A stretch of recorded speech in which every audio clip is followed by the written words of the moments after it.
If you ask me what my key advice when it comes to hiring is, don't hire. If people ask, what should I do next? You likely do not have a team. Great teams never say they're a great team. Most companies think they're a great team, but they're not.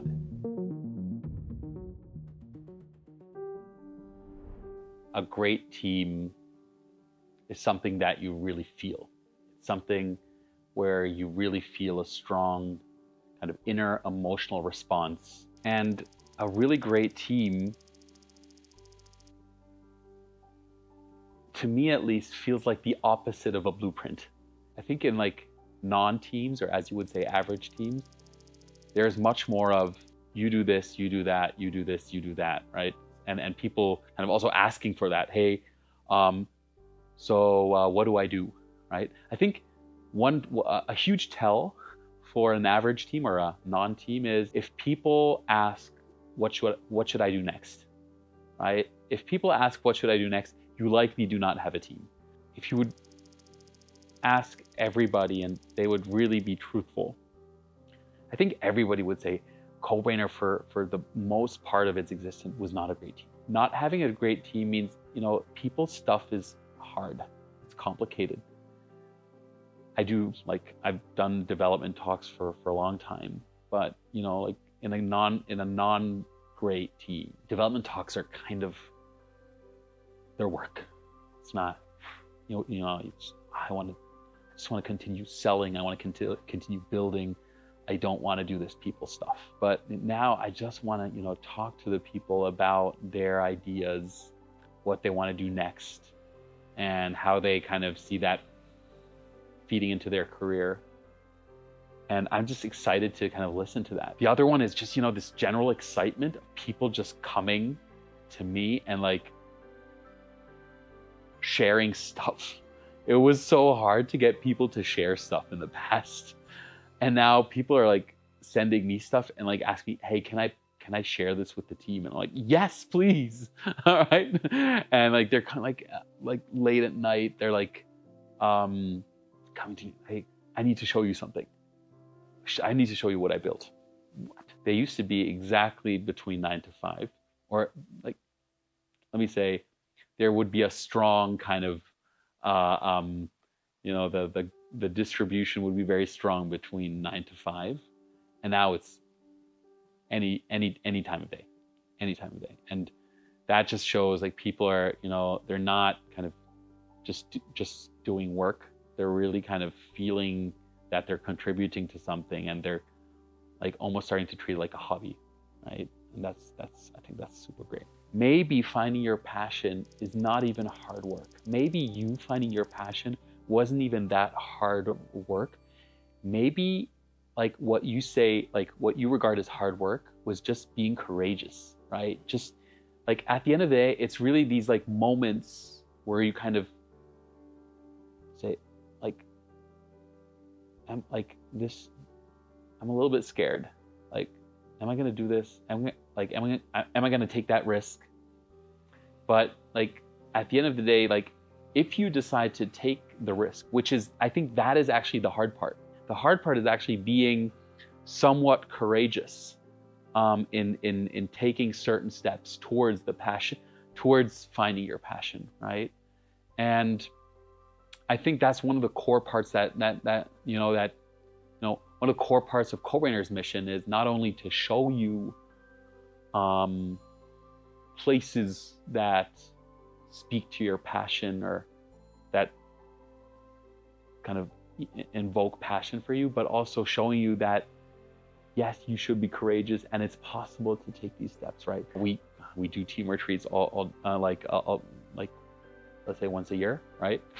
And we do pretty crazy things, right? We do mountain climbing, and we do kind of like canyoning where you jump down like, I don't know, 20, 30 feet cliffs, right? Or 10 meter cliffs, 10, 12 meter cliffs. And like this, it's always interesting because like nobody jumps.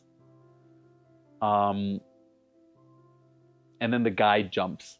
Yeah, and then the second and the third. And and then everybody jumped. Cobrainer kind of showing people opportunities and also showing them like you can be courageous. I think that's a very important part of the mission. Every single team member needs to be encouraged by the team to go by his or her inner voice. Ignoring that inner voice, like ignoring that passion to go somewhere else.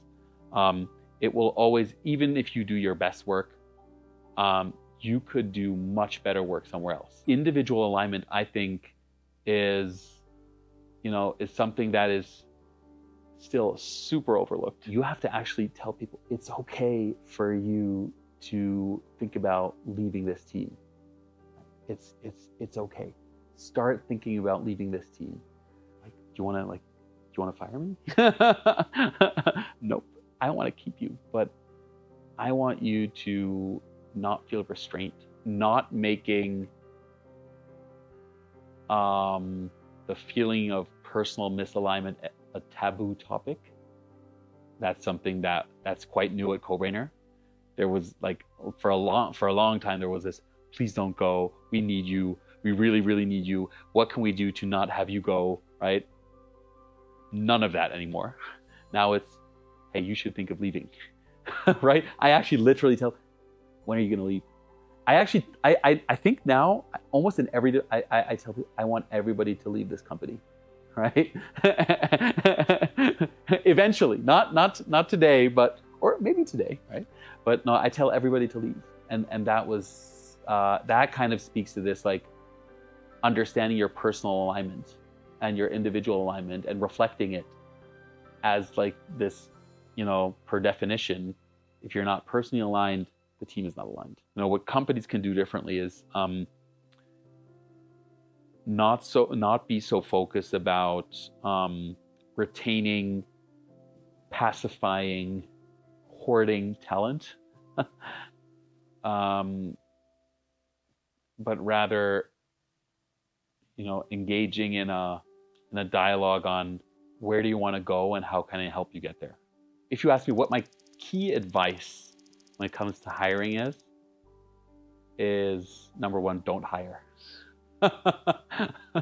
Don't hire anybody. Just build and sell. And one day, somebody will come to you and say, I love what you're doing. That's your first hire, right? But like, I really made the mistake of, I got huge investment and I hired people, right? I hired like one would hire with recruiters, and I just don't believe in that process anymore. I really believe in this process of people coming to us and saying, I want to be part of this team. I think if you ask people that work in an average team or in not really a team, and you would ask them, what are your skills? What are you good at? What is your role? Many would say, I have an average role.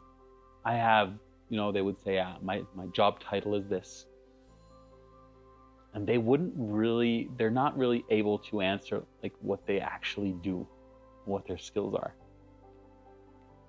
because they don't use them. And I think in a great team, if you ask people, what are your skills and what do you do? They immediately tell you about the projects, the ideas, the stuff they're building, the initiatives, the projects they're executing. And they can tell you in a very high level of detail what skills they have, what tools they use, and you'll find it hard to stop them. And I think lots of people, can start thinking in this direction. If somebody would ask me, what is your role and what are your skills, and you don't really know how to answer, you're probably not in a great team. The great team is out there, but